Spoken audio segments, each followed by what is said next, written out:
오늘 본문의 말씀은 스가랴서 13장 1절에서 9절까지 말씀입니다. 그날에 죄와 더러움을 씻는 셈이 다윗의 족속과 예루살렘 주민을 위하여 열리니라. 이 열리리라. 이렇게 말씀하죠. 이 하나님 앞에서 이 회개하는 것.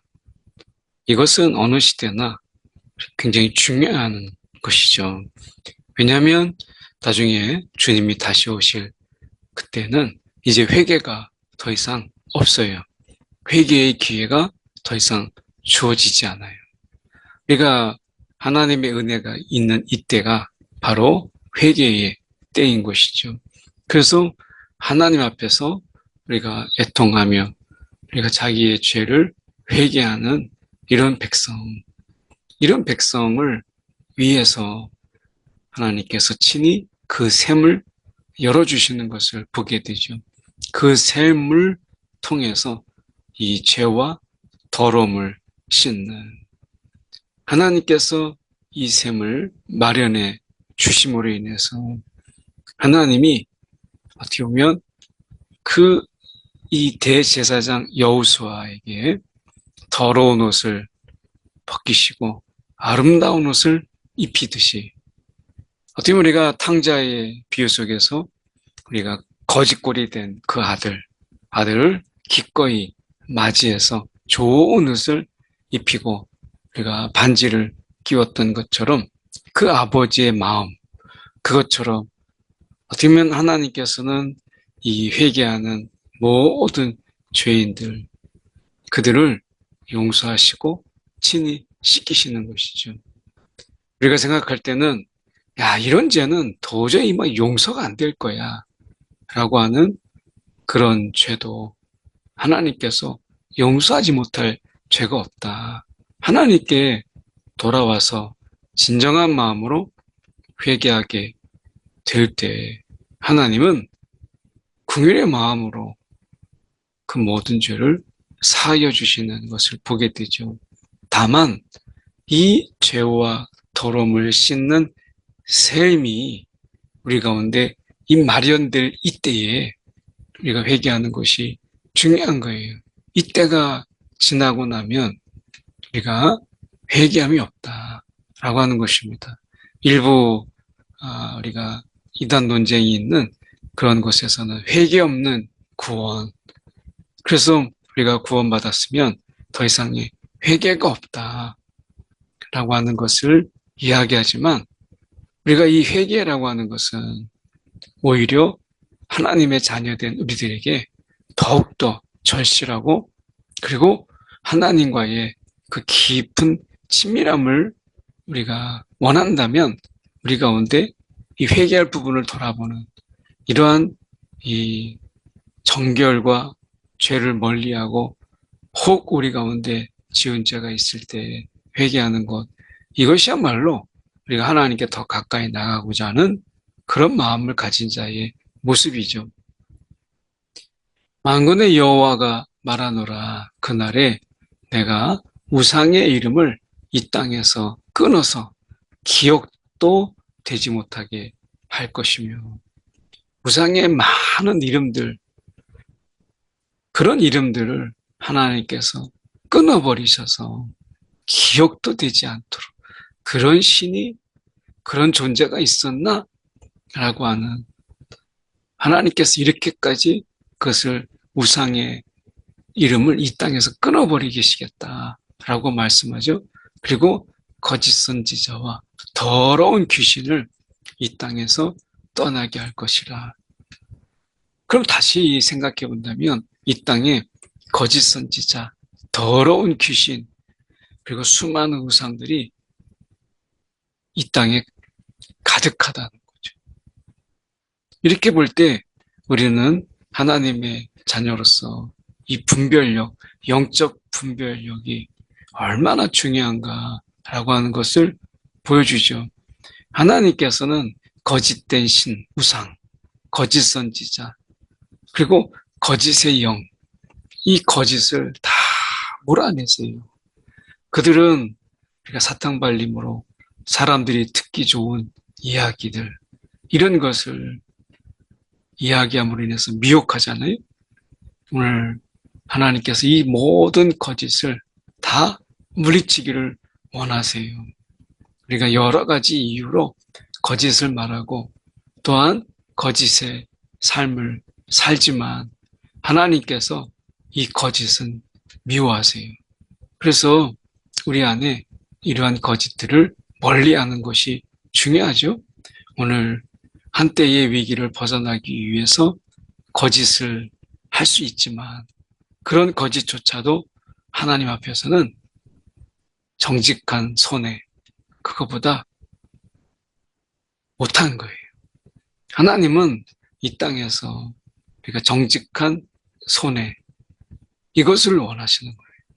내가 거짓을 통해서 많은 이득을 얻을 수 있는 순간에도 우리가 잠깐의 그 이득 때문에 거짓이 아니라 우리는 많은 손해가 혹 있더라도 정직을 택하는, 그래서 당장은 손해이지만 하나님 보시기에 정직한 자, 하나님은 그 심령을 찾으시는 것이죠. 눈앞에서 당장 손해지만 하나님께서 그 정직한 자에게 왜 하나님이 채우시지 않으시겠어요? 어찌 하나님께서 그 정직한 자를 기억하고 그의 필요를 채우시지 않겠어요? 손해로만 두지 않으시는 하나님이시잖아요. 우리가 이 시대, 거짓이 판치는 시대 속에서 하나님 앞에 정직한 영을 구하는 그런 우리가 되어야 되겠죠. 오늘도 내게 우리 가운데 정직한 영을 허락해 주옵소서. 이 기도가 필요한 아침인 것을 우리가 보게 돼요.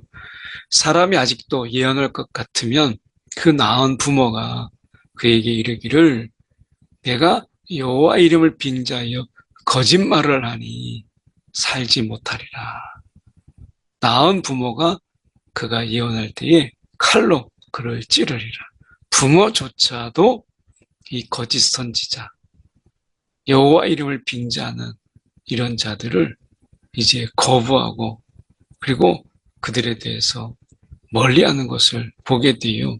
그만큼 이 거짓 선지자라고 하는 이런 부분들이 이제 혐오하게 되고 자식이라도 그 거짓 선지자의 거짓의 이야기 용납하지 못하는 것을 보게 되죠.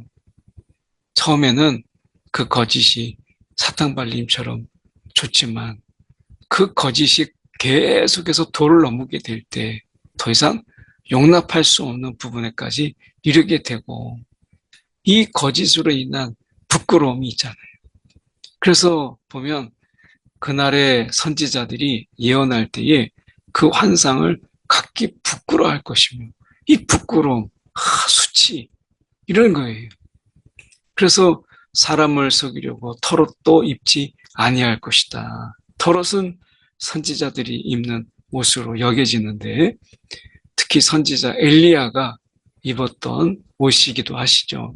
그래서 이 털옷, 그러니까 털옷도 입지 않을까요? 다 내가 선지자이네 하고서 흉내를 내는 이런 부분들도 다 드러나니까 그래서 그 부끄러움 때문에 차마 입지 못하게 되는, 입지 아니할 것이며 말하기를 나는 선지자가 아니요 나는 농부라 내가 어려서부터 사람의 종이 되었노라 할 것이요 그들조차도 너무나 부끄러워서 그 환상, 그 예언 이것이 너무 부끄러워서 그가 선지자, 거짓 선지자라 말도 못하고 그냥 농부라 이렇게 말하게 되는 것이죠.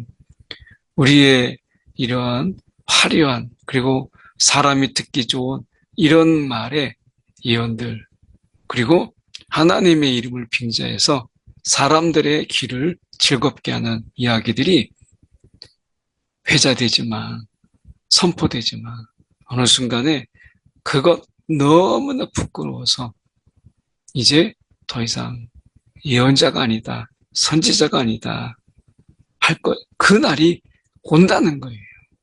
하나님께서 그들을 부끄럽게 한다는 것이죠. 어떻게 보면 우리가 이 말씀 속에서 6절을 보면 어떤 사람이 그에게 묻기를 내 두 팔 사이에 있는 상처. 이 당시의 상처는 고대 근동에 우상 숭배하는 자들은요, 이 자해를 했어요. 자신들의 막 경건을 보이기 위해서, 거룩을 보이기 위해서 막 자해했어요. 필리핀에서도 우리가 보면 이 고난주간 때, 내가 예수의 흔적을 가졌다고 해서 칼로 자기의 몸을 막 이렇게 칼로 긋는 거예요. 막 피가 막 낭자하죠.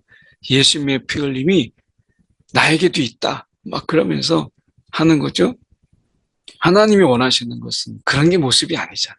그 상처, 그런 상처가 아니라 예수를 따르다가 우리 안에 그런 핍박과 환란 속에서 나타나는 이런 상처, 이거죠. 그런데 자신을 자해하는 상처, 이건 아니잖아요. 그들이 이것이 스스로가 부끄럽게 여겨져서 나의 친구 집에서 받은 상처라 이렇게 둘러대는 거예요. 만군의 여호와가 말하노라 카라 깨어서 내 목자 내 짝된 자를 치라. 목자를 치면 양이 흩어지려니와 작은 자들 위에는 내가 내 손을 들이우리라 말씀하죠. 하나님께서 이제 내 목자, 내 짝된 자, 궁극적으로 예수를 가리키죠. 예수께서 십자가에 죽으실 때 그 제자들까지도 다 예수를 버리고 배신하고 흩어지게 되었죠. 어떻게 보면 이렇게 됨으로 인해서 양이 흩어졌다라고 하는 것은 이제 고난받고 흩어지게 되는 것이죠. 그래서 목자를 잃은 양들은 흩어지게 되고 우리가 작은 자들까지도 예외 없이 다 고난을 당하게 되는 거예요. 그러면서 여호와가 말하노라 이 온 땅에서 3분의 2는 멸망하고 3분의 1은 거기 남으리니. 그래서 어떻게 보면 이제 다 이 거짓에 치우치고 거짓에 사로잡힌 자들이 하나님의 멸망을 피하지 못해요. 예수를 죽게 한 그런 인류, 예수의 그 전하는 복음에 귀를 기울이지 못하고 예수를 죽인, 그리고 양들을 흩은 이런 많은 자들이 멸망하게 되고 결국에는 이제 3분의 1을 남게 하세요. 내가 3분의 1을 불 가운데 던져서 연단하고 금같이 시험할 것이라. 그들이 내 이름을 부르리니 내가 들을 것이며 나는 말하기를 이는 내 백성이라 할 것이요 그들은 말하기를 여호와는 내 하나님이시라 하리라. 말씀하죠. 하나님께서 이제 그들을 이제 이 연단하고 그리고 재련하고 그리고 정죄하는 것을 보게 되죠. 이런 불같은 시련, 제자들도 거저 그들이 제자의 몫을 감당한 게 아니죠. 어떻게 보면 그들도 혹독한 고난의 이런 시간들 속에서 주님을 기꺼이 따라감으로 인해서 그들이 연단되고 단련되어서 이제 사도로서 그 역할을 감당하는 것을 보게 되죠. 오늘 우리 가운데 분명히 이 제자들이 그랬던 것처럼 제자들이 예수님의 시험에 십자가에 못 박힐 때 다 그들이 흩어지고 그랬던 자들 아니겠어요? 문고리를 걸어잠고 그랬던 그들이 이제 성령의 그런 연단 속에 그리고 성령의 이끄심 속에 그들이 성숙하고 강한 제자가 된 것처럼 하나님이 이 시련을 통해서 우리를 온전하게 빚으시는 하나님이신 것을 우리가 기억하면서 우리에게 고난이 있고 때로는 주님을 따르는데 어려움이 있을지라도 이것이 하나님께서 나를 빚으시고 정죄하시는 하나님의 과정이다 라고 함으로 우리가 여김으로 인해서 기꺼이 그것을 우리가 감당하는 그런 이겨내는 저와 여러분이 되기를 원합니다. 고난도 감사다. 이 마음으로 오늘을 기꺼이 이겨내는 저와 여러분이 되기를 소망합니다. 기도하겠습니다. 사랑에 많으신 하나님 아버지 참으로 감사합니다. 우리가 무엇이 간데 주님께서 세상 가운데 우리를 부르시고 연단하고 정죄하고 재련하여서 하나님이 쓰시기에 합당한 자로 세우시니 감사합니다. 이 과정 중에 분명 힘들지만 어렵지만 잘 이겨낼 수 있도록 우리를 인도하여 주시옵소서. 성령이여 우리를 주님 위로하시고 견딜 힘을 베풀어 주시옵소서. 오늘도 주님의 뜻대로 살아내는 하나님의 사람들 다 되게 인도하여 주시옵소서. 살아계신 예수 그리스도 이름 받들어 기도드리옵나이다. 아멘.